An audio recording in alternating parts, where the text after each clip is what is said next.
This is a Board of Referees hearing. The case concerns 924-648 John Dickson. Today's date is November 15th, 2011. It is 2:25 p.m. We are located in Sudbury, Ontario. Mr. Dickson is accompanied by Richard Eberhardt. Okay, this is representative. I'm Nicole Shino, the chairperson of this Board of Referees. The other members are Brenda Ranger, Vicki Mitchell. Okay, just to explain to you, Mr. Dickson, that the Board of Referees is independent, impartial tribunal. We don't work for the commission. Okay, we're members of the community, and we are trained to provide fair hearings. We're knowledgeable of EI legislation. Okay, and our role is to apply the EI Act and render decisions. Okay, any questions so far? Okay, we received and read your docket information. I take it you guys have them as well. Okay, our docket has 26-3 exhibits. So if you look at the bottom right-hand corner. Yep. Okay, and now I'm going to identify the new. Is this from you, Mr. Dickson? Yes. Okay. Jackson. I'm going to identify it as Exhibit 27. Okay. Do you have any questions about the docket information? No? Okay. Is there any other preliminary matters? Anything other than this that was additional information? No, ma'am. No? Okay. So what we're going to hear from you, we're going to listen to you and gather you any relevant information that you can give us, okay? But before we begin, I'm just going to get you to go to Exhibit 13-1.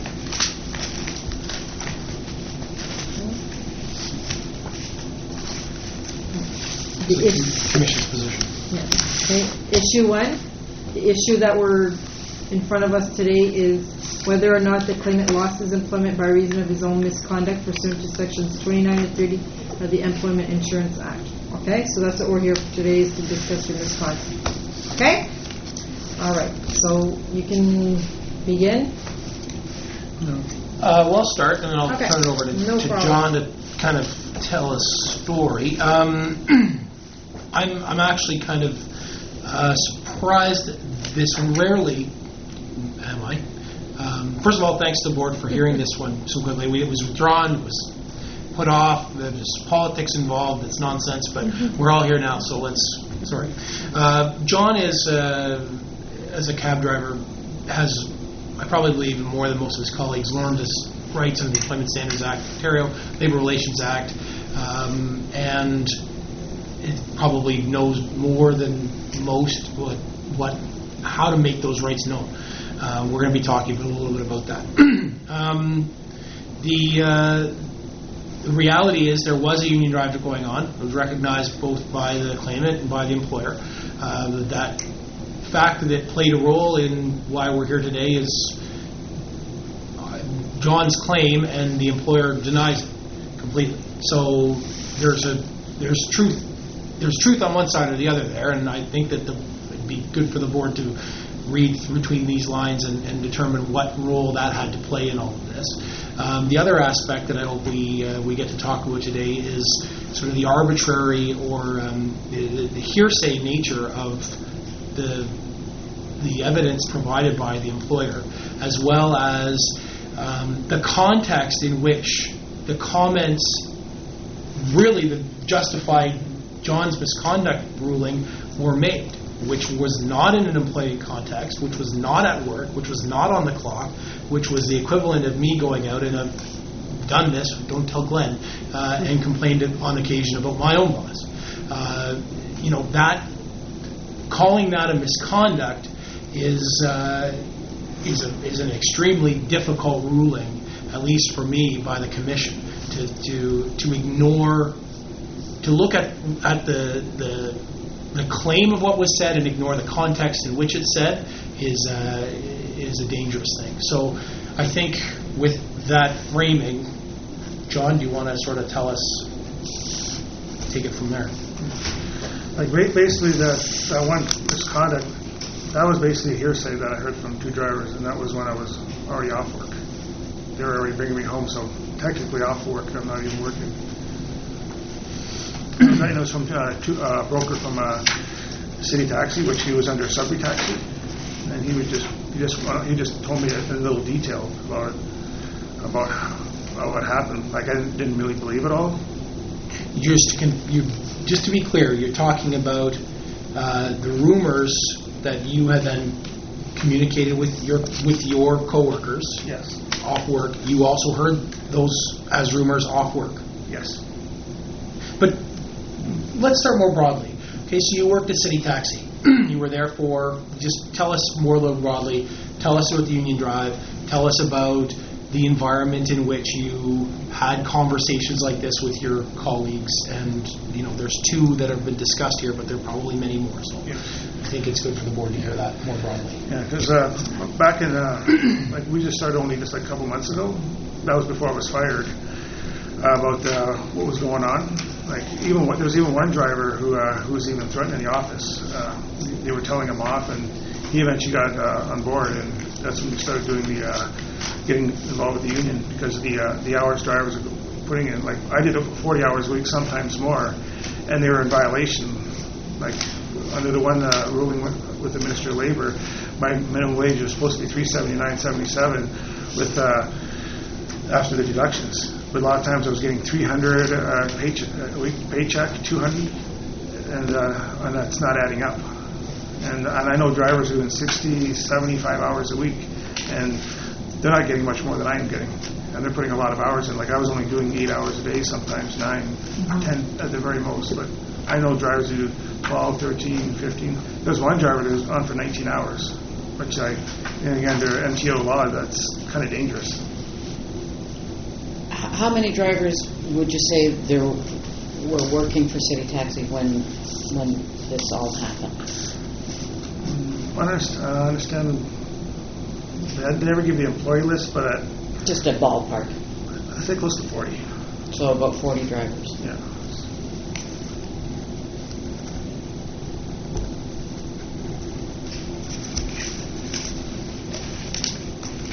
So sort of being unhappy and having these situations arise, you felt that a union would help to sort of stabilize and yeah, exactly. Make the working conditions more favorable to the drivers. Yeah, all basically all around. Like, I wasn't the main person. I was one of the three. So there were 3 people that were in sort of leading the unionization efforts? Yeah, yes, because we had our own private meeting at the Days Inn, and we just talked about what union we're going to be involved with. And that was like, no, that was not an official union meeting, and then and then we decided to go with the Retail Wholesale Department Store Union. And then there was 4 of us, and that was back in June, near the end of June. And this was the June 28th. You have a chronology there of Exhibit 16.4. 16.4, sort of a chronology of the events. And you say on June 28th we had our first meeting with our WDSU. Yeah. Official meeting, yes. That was the first official. That was the first meeting we had. That's when we just started working at it, and there was 4 of us, and we all signed the card. So the 4 of you signed the cards. Okay. The other 3 all worked for City Taxi. Oh yes, every one of them. And did they lose their employment as well? I know. Okay. One of the drivers who got involved, he knows about like certain labor laws. Like, there was even issues like even before even this happened about like liquor laws for alcohol delivery. Like, I never delivered because you have to have a Smart Serve card, and he had a Smart Serve card, but he wouldn't deliver because there's a lot of issues. As an example, and then one time the office put on a board threatening to take our vehicles away if we don't get a Smart Serve card because they're turning down calls. And which I don't think is right, because, and the thing is, we have to pay for it out of our own pocket for that course. Like, I never bothered with it because I'm not going to pay for that. But I find that kind of harassment of threatening to take our vehicle away and give it to someone else just because we don't want to spend $40 out of our own pocket to get a Smart Serve card. That's even going back before.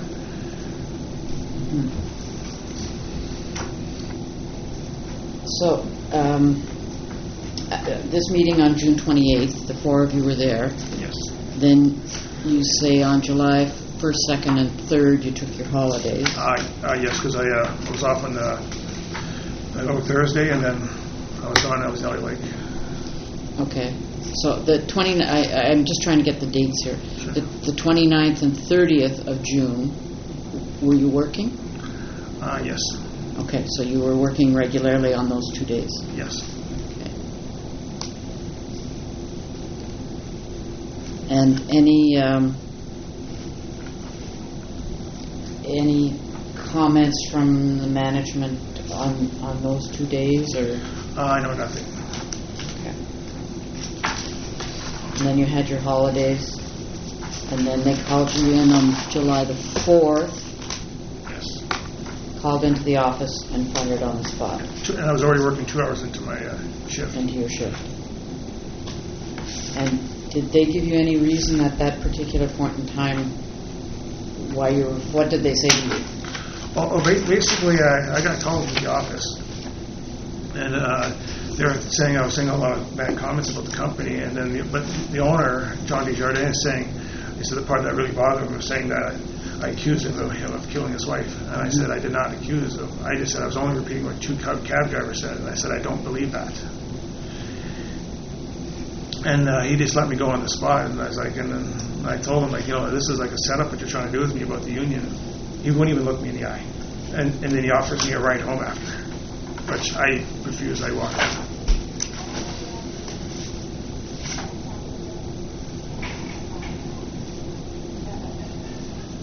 So his rationale for firing you was the comments that you had said regarding the company and this particular, the one regarding his wife. Yes, there was. That was his reasoning. That's the one that he really used. But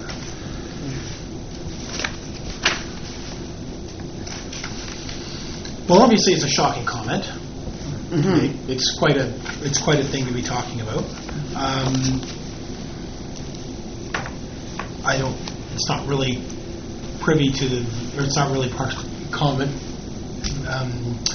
Part of the board's discussion why that would be passed around a workplace, something like that. But the fact is that the man's wife died, and Did she actually die? yes, Or sure. And the rumor was that there was that this person was a suspect in that death, and that's someone dies under those circumstances at that age, under the broader context of divorce and all that stuff. People are going to talk about that. So the question is, again, I think this all has to come back to the company's firing him. Their reasons for firing John are, they're pretty clear. They've got 2 written formal complaints. No formal discipline of any kind prior to this meeting on the 4th of July.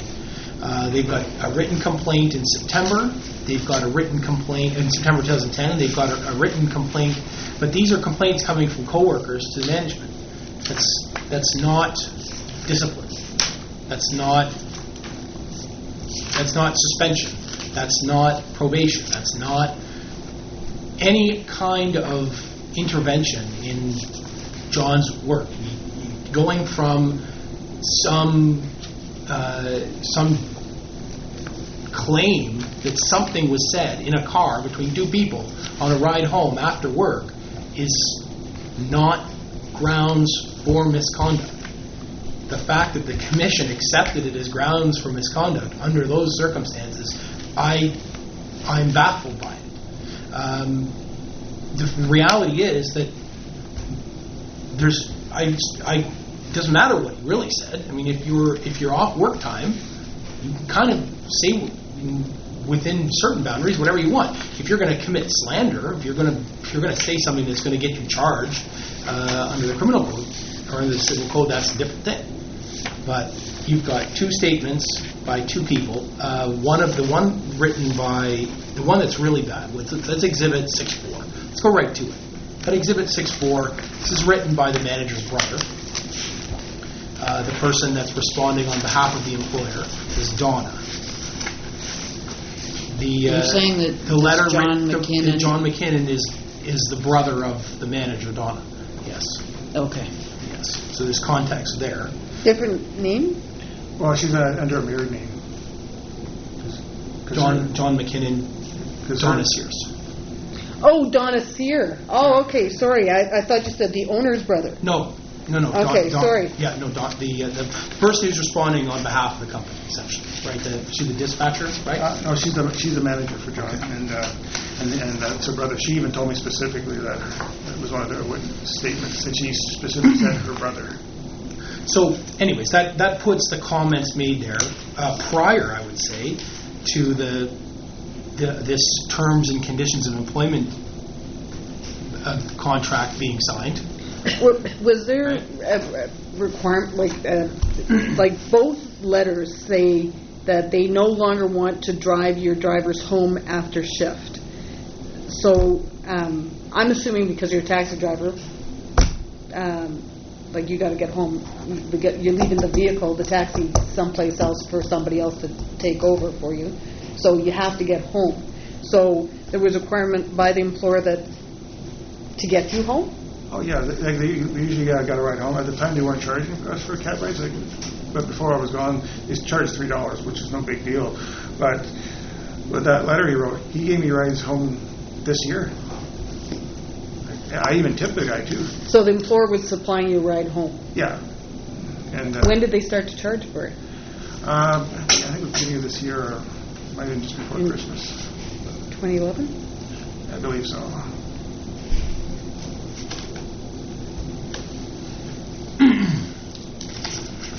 And subsequent to this letter, you said there was no discipline, there was no warning letter saying don't talk like this anymore, or no 2-day suspension, or no reprimand. There was no reprimand at all whatsoever from management. Nothing. Okay. Sorry. If you're on this line of questioning, I was just going to ask you what past practices your employer have when it comes to disciplining and firing. Well, it varies. I've known people that they get fired and rehired. I've seen it happen to dispatchers. Dispatchers tell drivers off, and they would keep people on late, even like at nighttime, because I talked to a lot of the drivers, some who've already signed the union card. They've been on 12 hours, and then they want to keep them on later because there's hardly any drivers to come in.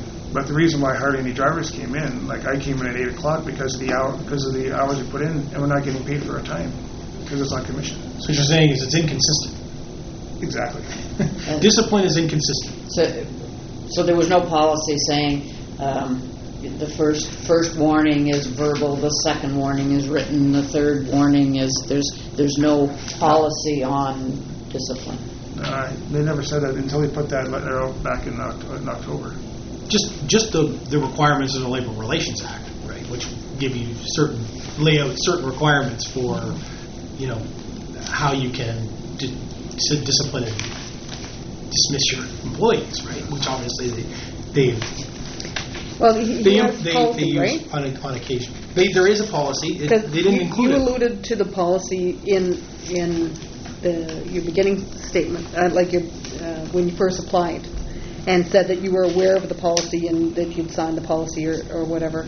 And it does say, I understand that I represent the company while I'm in the company vehicle, and my behavior will not reflect negatively upon the company in any of my words or actions while I'm in possession of the company vehicle. That's what you quoted in your application.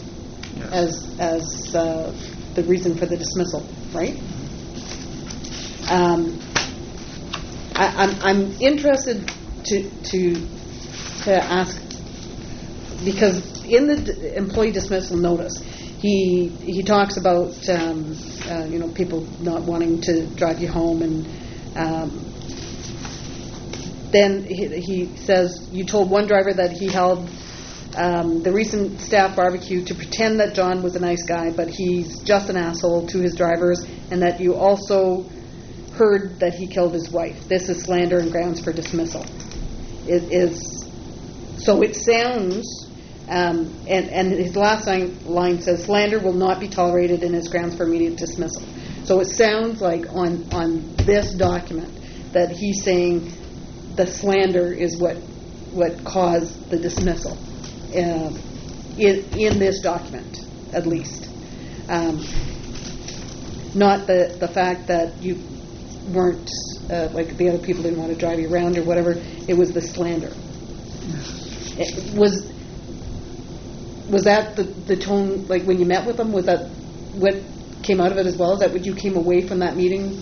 When I was fired, no. I was not, because they just gave me the termination paper and read it. And like the slander, all I was saying is like he's violating the Employment Standards Act all the time. Okay, so you didn't have a conversation, like a conversation about the dismissal with John Desjardins? No, like they gave me this, okay. and I misunderstood. And they just fired me on the spot. They says read it, and then I was like, well, I'm not going to argue. You're letting me go, so I signed the paper, and that's when I told them, like, this is a setup, and it's about the union, and they knew about the union because I was the one in the daytime mainly trying to organize. Like there's two other guys, one who. He can't drive day shift during the week because the one dispatcher doesn't get along with him, and he was told off in the office. So there's another employee that's working that doesn't get along, and they accommodate his hours, or? Well, the thing is that he can't work. He can't work with the dispatcher. The dispatcher was being rude to him because he was even asking him questions like. The way you're treating workers is not right. For example, the vacation pay, they weren't putting it on the pay stub, and the hours. People working and not being treated fairly,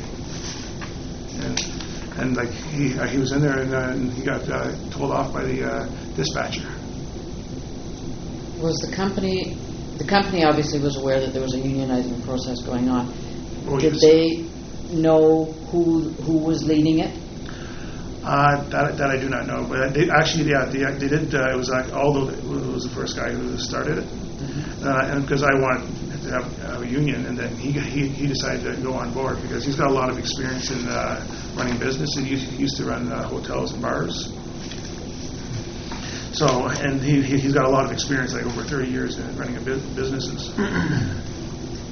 So did the company know that you were sort of the focal point during the day shift of talking to the other drivers and trying to convince them that it was the way to go? I believe they never told me personally, but like when I was working, Donna, I can hear her in the background. Like when drivers booking a fare, I can hear her screaming in the background as I wrote on that paper about union. And another driver who signed the card. I was sitting in New Sudbury at the New Sudbury Shopping Center Park, and I could just hear this right in the background. I was like, okay, the word's out. And that's when the driver told me that there's people trying to come after me, which I kind of funny feeling they were going to do that because usually they always want to go after the ringleaders. What's the timeline? Well, see, that was one question that I had around the same thing because in your chronological events on 16/4, you've got the Donna screaming on the air in the background about the union, and then May 25th, letters sent out to the drivers. Yeah. So the letter that they sent out to the drivers, is that what 10.3 is? You can look at 10.3 and tell me if that's that letter. Because there's no date on this letter, so I just want to know if that's the letter that was sent out May 25th. Yes, that's the letter. Okay, so this one is. And that's where I have Joanne. She was the one who sent out the letter. She was ordered by John to give these letters out. Yep. And I was like, I kind of suspected they would probably do that. I thought they would just do this on a bulletin board because I also worked for ABC Taxi back in 2001, and we tried to get a union back then. But she didn't. She didn't do that back when she was running that company. That's the dispatcher. The dispatcher in the daytime is also the former owner of ABC Taxi. All they did is they just put a little note on the board, and that was it. Donna Sear? No, Joanne. Actually, that's Joanne. Okay. But her last name's Hanley. I only put this in. But she was a dispatcher, and she's handing out the letters, and the way she was acting like she was the owner, screaming, saying, well, of course you read the words on the letter, like saying the F word about units going to be crashing down, and that was in the morning just before I got on the road. I just come in, get the keys, and then I get the letter, which I had a funny feeling that was going to happen, and she's going on about it. And then, so it was clear to you and to everybody else that they weren't very happy about the fact that a union was being organized. Oh yes, they were definitely not clear. They were very upset. So Ian is the fellow that you were talking about that had the years of experience and ran his own business? Oh, Ian, Ian, he's actually just a dispatcher. Okay. Oh, no. Okay, sorry. Ian sent out to discourage drivers. Okay. Yeah, he's a dispatcher, and he also drives park under the table. And the reason how I know, he told me that personally, because he was sent out and he was saying, about the union. Like I only wrote that part, but also he said when he said he was also being paid cash under the table. He's saying, well, saying she called the Ministry of Labor saying, well, they only have to pay bartender rate. I said, I don't think so, because that's a different business altogether. And I said the minimum wage is $10.25 an hour now. It's like it's not. I don't think people are going to go over that. If the union's in, people aren't going to vote for that. Why a bartender rate? You can't really classify as bartenders if you're driving. Yes, exactly. And although he knows all about the bar business. Is it because that's smart serve? Oh yeah, that's another thing too. The thing is, he told me, like, he's done it for years. He's had a smart serve card for years, but he won't deliver alcohol regardless what they're going to pay him for the fare. Is that what happens if you go out and deliver alcohol to someone who's of age, but then they give that to somebody who's underage, and something bad happens? Then he tells me if you go in court. Well, he tells me even details that when you're in court, did you check the ID that bended it in certain ways? Like, because he knows all about the business. He said you could be held liable. And the things I was even asked repeatedly to get a smart serve card by Donna.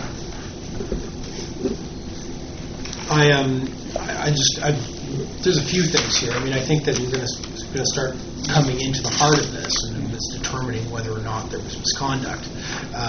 But I'm frankly amused. I wonder if the board notices that there's this workplace violence and harassment policy, which the company did not provide. But I'm assuming would. I think that's their policy is what in that statement. It's actually, it says I will abide by the company's workplace. I'm sorry, I'm looking at Exhibit 6.3. Posted on the staff bulletin. Yeah, it's posted on the bulletin board, but not posted to our docket, unfortunately. But when looking at the letter that's in 6.4, apparently the kind of comments that you see in the letter in 6.4 don't violate I'm going to presume, unless you know of any misconduct or claim against John, but that there's no problem with making comments like were made in this Exhibit 6.4, which was a formal complaint given to the employer. So there's obviously certain language and certain way of talking about the people in the business that is accepted by the employee and the employer. And I would only assume that the policy is applied with a certain amount of arbitrary. Yeah, we can't assume that they did anything with this or disciplined him for putting this into writing. We can't really assume that anything happened one way or another. You're right. Right? Because we don't have proof that anything happened. Did they talk to you in September of 2010 and tell you that they had concerns with you? Nope.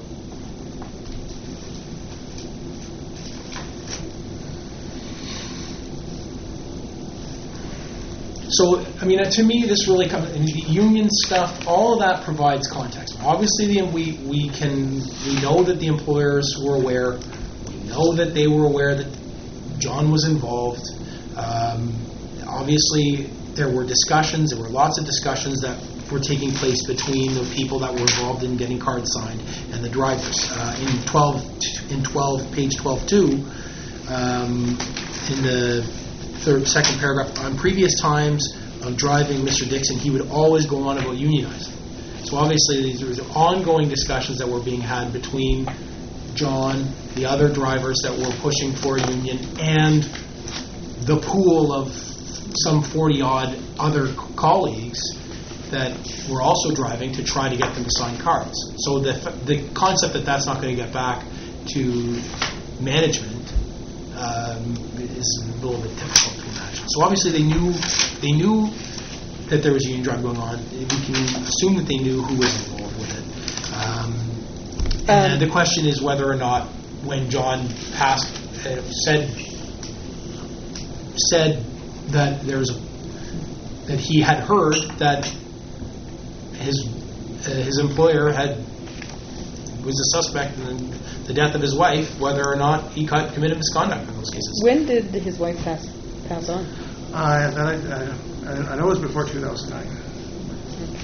Before 2009. Before that, all I heard is like he was not the same, and then when I heard the age, I thought to myself, it's kind of suspicious.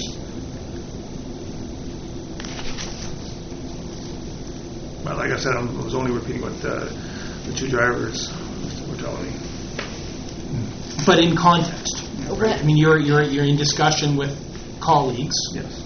And I guess the question is what, I guess there is some debate about whether or not it was work time. I would say you weren't working.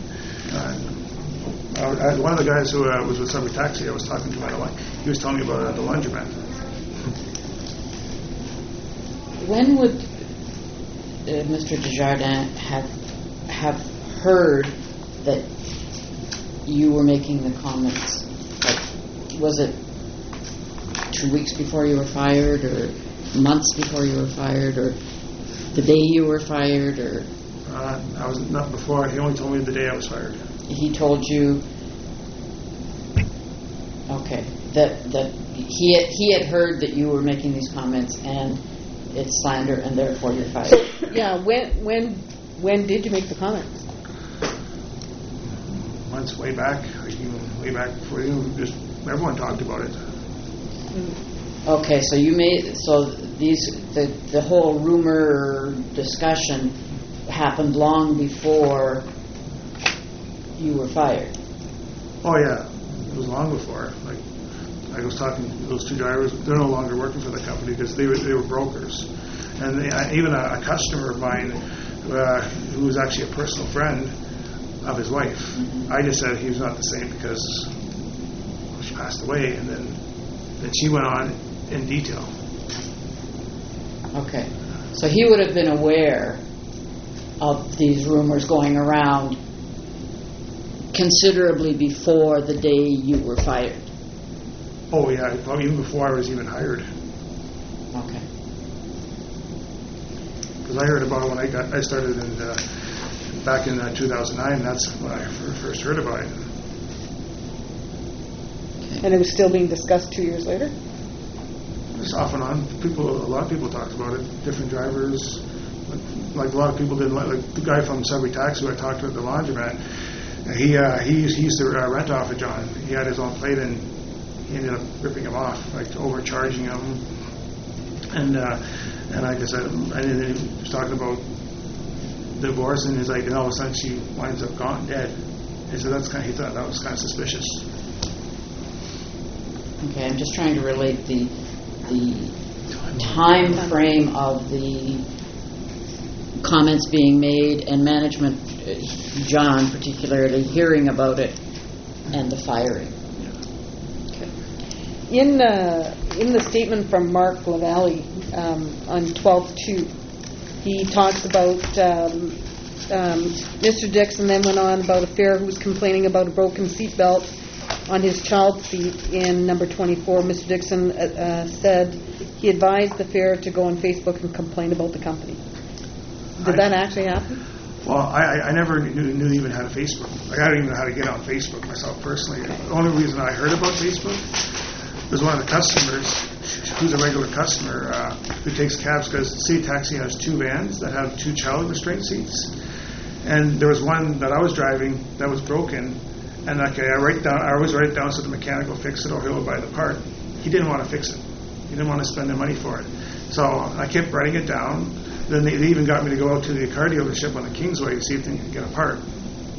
They found out what it was worth. It was like $650 for the part. But I think child safety is... Oh, is the UAV? Like the... It's just a little... It's just bolt? It's like, it's like it looks like one of the little jet plane seats to get locked in there, and it holds them in place really good. But there's one buckle that's broken, so you can't put a child in with a broken buckle. And he didn't want to spend the money for it. And when the customer told me about the Facebook, she went on Facebook, so she complained. And City Taxi also had a contract with Our Children, Our Future. And so she told you that she went on Facebook. Yes. And complained about the company. Yeah, she complained about the seat because she has 2 young kids, and they're saying it's just it's not a necessity. And like I can understand parents have to bring their own car seats, but if the company is going to have these child seats in the vehicle and they got a broken buckle and they're why not fix it instead of just leaving it there? And that comment that I made to Mark about the seatbelt, and he didn't take me seriously. So when we were just at a stop sign, I took my seatbelt off just for an example for a moment. I said, I guess this is just a privilege to have this on, as opposed to the child car seat, because that's how City Taxi was saying it. And then I put it back on, so I was like, okay, that'd be like me. Okay, I guess we shouldn't fix the front seat belts because it's just a privilege. So you said that to John? I said that to Mark LaValle. To Mark. But you didn't actually tell the client to go on Facebook and complain? No, I did not.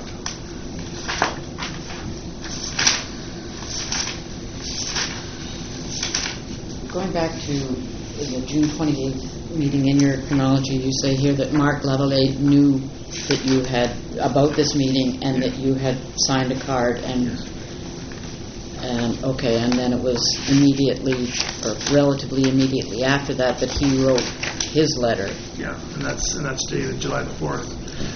And because I told him I signed the card because he was going to be involved with the union then way before, but then he got intimidated by me.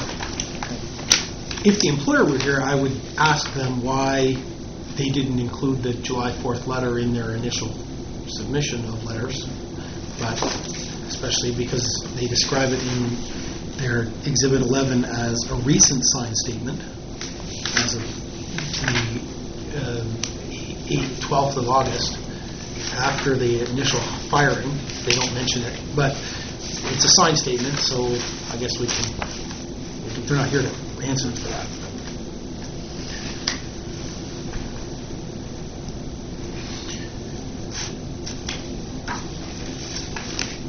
The Cubs that the commission uses here, talking about posting statements on Facebook, which is significantly different. You're writing something publicly about the company. Wearing a sticker on your hard hat is also different. You're in the workplace, making that a very open statement in the middle of your work.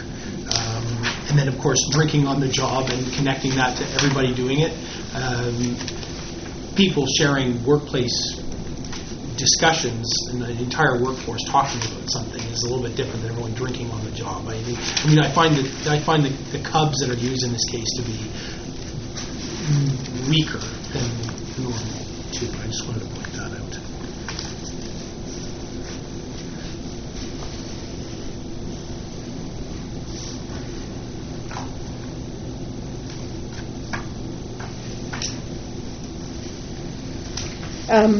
Exhibit 16.3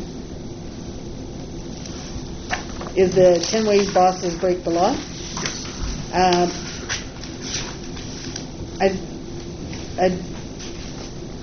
don't know. I don't understand it. Like, what was this posted at work? Was this handed out to people?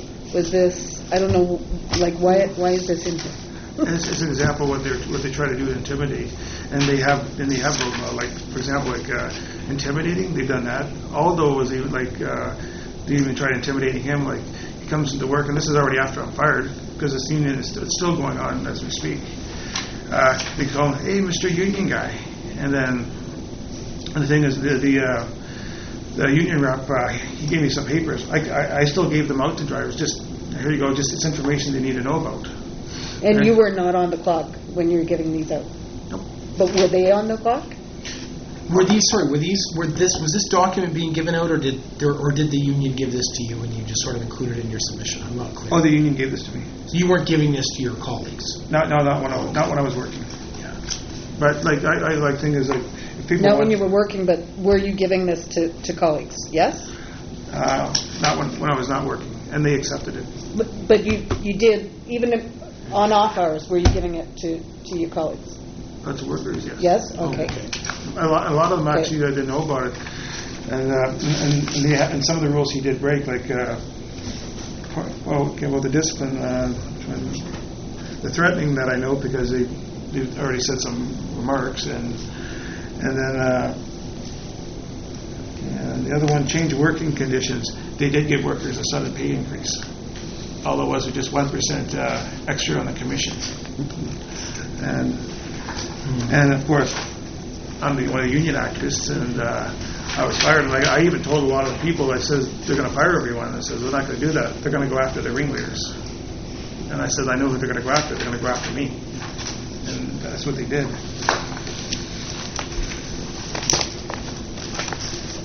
And then plus saying they know about the employee association, and they've done that. We just provided this, John brought this last document, what was that, 26? 27. Madam Chair, 27? This is an old document. John just wanted to, we noticed the reference to, in 664, what he did to the last company after being, after losing his employment there because he got robbed, and there's a whole other story there. But anyways, that was previously. Did the same thing, went to, found his rights on the Employment Standards Act, went to, make sure that he was being paid what he was guaranteed by law. So, I mean, I think that's what he was saying that he was going to do, basically enforce his statutorily guaranteed right to being paid fairly. Yeah. This Mr. McKinnon puts it colorfully. I don't think John uses that kind of language.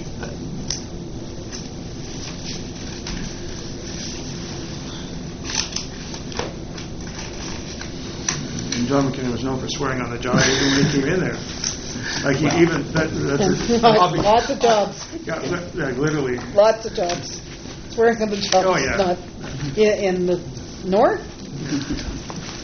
Not a reason to let anybody go. You wouldn't have any miners working, no truckers working, no construction people.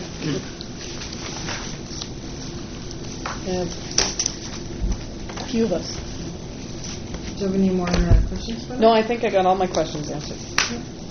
I'm good. Do you have anything else you would add? I don't think so. John? No, nothing with it. Okay. Like, just showing the reason why I believe I was fired is because of the union. And the comments that I made was like, we're not being paid fair. Like I know drivers who got ill on the job. I know drivers that had gotten heart attacks and died because it's job related. Because of the hours, it's crazy. Oh yeah, well, that was the last point I wanted to make. Is there's every likelihood that Mr. Dickson was saying things about the company that were negative, but that doesn't mean that they weren't a true reflection of the way that the company was treating its employees, and also doesn't mean they weren't justifications for going to the employees and saying we should change our working conditions by forming a union. You can say things negatively about the company that are true. The policy that you signed says that whether it's true or not, it doesn't apply. It just, if it's going to negatively reflect against the company, then you don't say it while you're in possession of a company vehicle. So it does not say that while you're in a bar, you can't be having a conversation. It says when you're in possession of the company vehicle, you cannot be negative about the company. Yes.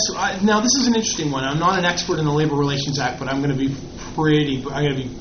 imagine that it be fairly clearly spelled. The question is, there is a bit of a question there, but whether or not John was working at the time, and whether or not, based on this, that he could be considered to be working. If he takes a city taxi from his house to the mall on a non-work day, is he working? Is he governed by this policy?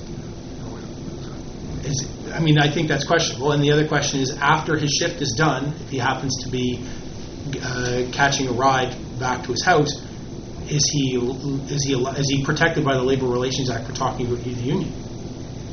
And is talking about the union grounds for dismissing him under those? If the company was open and said John was talking about the union in the company car and you can't do that, so we fired him, then you know what? Then we would be having a different conversation. We would have a different conversation right now. They're not talking about you. They're saying that in saying this thing about the boss doing this one time, months and months prior to the 4th of July 2011, therefore John committed misconduct, therefore we fired him. That's what they're saying. Mm-hmm. And the commission bought it. And I think that's questionable. Now, the question is also, is this illegal? Is this document legal if it contravenes the Labor Relations Act? Can you sign this contract, and can they legally be requesting to sign the contract? What part of it? Well, exactly that part about can you say something that is negative about the company? That wouldn't be. Why would that be part of the Labor Relations Act? How would that have anything to do with the Labor Relations Act? Because there are like saying we should have a union because of this problem, this problem, this problem does not negatively affect the company, right? Because what you're saying is these things are happening, so we should have a union. I don't see that as negatively affecting the company. If you're saying to a customer, go on Facebook and complain, that's negatively affecting the company.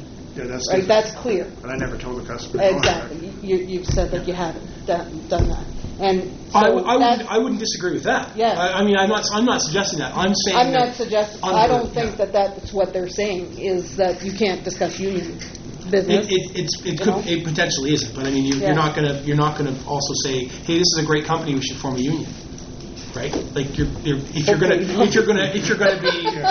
Hopefully disagree not. with you. I think it's a great company. It would be better if we formed a union, but that's me. And John, because he's a union activist. But the point being that you're not you have some protections if you talk if you're with a colleague and you're talking about your working conditions. I don't see where this says you can't talk about you. Well, if you're having discussions that are putting the company in a negative light.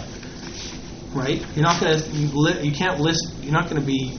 I don't even reflect. You will not reflect negatively on them. That's a different point. Was it actually saying you can't say anything bad about us? We represent a company while I'm in a company vehicle. My behavior will not reflect negatively upon the company in any of my words or actions. Okay. While I am in possession of the company vehicle. In possession. Well, see, now we're getting technical, right? Because I don't think so. If he's in possession, if he's not driving and he's a passenger, that's fairly clear that he's not in possession of the company vehicle. Okay, so maybe there's no question. I'll be quiet now. We're done. I have a question for you. It's just a union question. If someone gets fired because they're trying to get the union, isn't that an automatic certification for the employers? One driver asked me that, and I talked to Jeff Black about that. This is just like a curiosity question. He told me that they have to, if they start firing a bunch of people, then that's showing that they don't want the union. Like with one person, it's they can't, but they know I was one of the main people that was trying to get the union going. He told me if they fire a bunch of people, like say if he fires like 6 more people, that's going to show that he doesn't want the union in there. I was just curious about it because I had heard that once you get fired. I didn't know that. I talked to Jeff Black about that. He's got a lot of experience. Okay. So that's it for us. Yep. So what's going to happen now is we're going to deliberate, and you're going to receive our decision by mail within the next week. Okay. Okay? Excellent. Thank you for participating.